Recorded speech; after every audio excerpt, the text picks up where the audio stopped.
Pernahkah kamu memperhatikan satu hal kecil yang ternyata menyimpan makna sangat besar? Nabi Musa berkata kepada umatnya, "Ya kaumi, wahai kaumku."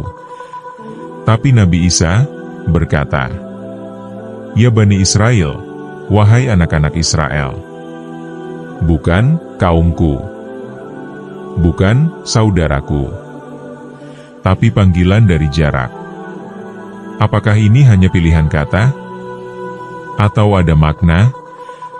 Bahwa dua nabi besar ini tidak hanya berbeda dalam zaman, tapi juga dalam kedalaman hubungan mereka dengan umatnya. Nabi Musa adalah nabi yang berjuang dari dalam bangsanya. Ia lahir dari Bani Israel.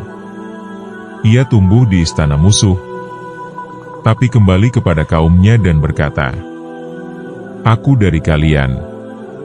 Ia menyaksikan perbudakan, penindasan, kejatuhan moral.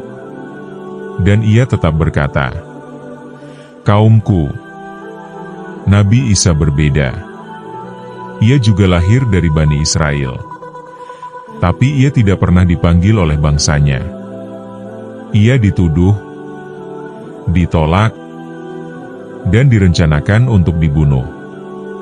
Kaum, dalam bahasa Arab mengandung makna kedekatan sosial. Bukan sekadar suku, tapi keterlibatan emosional, perjuangan bersama, darah yang sama. Sedangkan, Bani Israel adalah istilah silsilah, sejarah, formalitas. Seolah Isa sedang berkata, "Aku tahu asal kalian, tapi aku tak lagi melihat kalian sebagai bagian dariku." Ini bukan karena Isa tidak cinta, tapi karena ia ditolak sebelum sempat diterima. Dalam Al-Quran, pemilihan kata bukan kebetulan. Allah berfirman dengan presisi. Musa berkata, "Ya kaumi, idhulu al-ard al-muqaddasah." Wahai kaumku, masuklah ke tanah yang diberkahi. Penuh semangat, penuh ikatan. Isa berkata, "Ya Bani Israel, ini Rasulullah ilaikum." Wahai Bani Israel, aku utusan Allah kepadamu. Penuh amanah, tapi tanpa kehangatan sosial.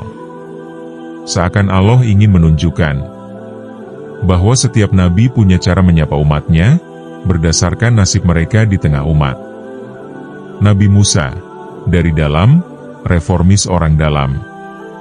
Ia dipukuli, dikhianati, tapi tetap kembali menyelamatkan kaumnya.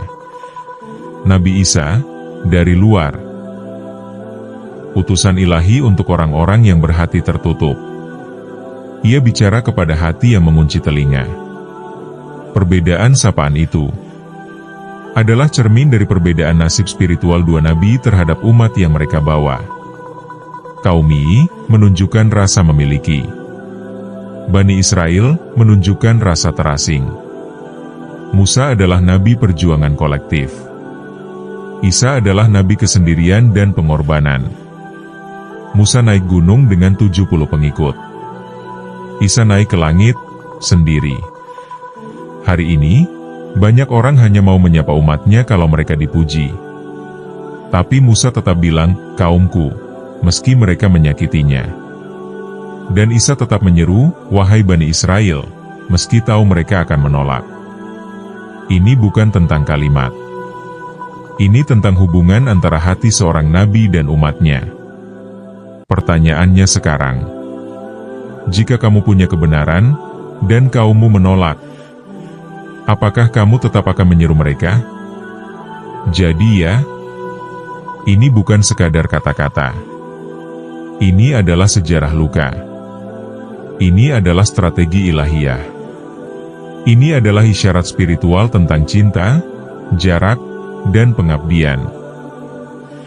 Musa berkata, "Kaumku," karena dia disambut, walau tidak sempurna. Isa berkata, "Bani Israel," karena dia akan disalib, walau sebenarnya tidak.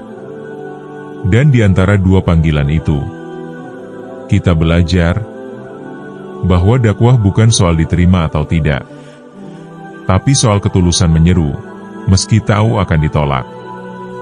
Fakta, mitos, atau langit yang hilang?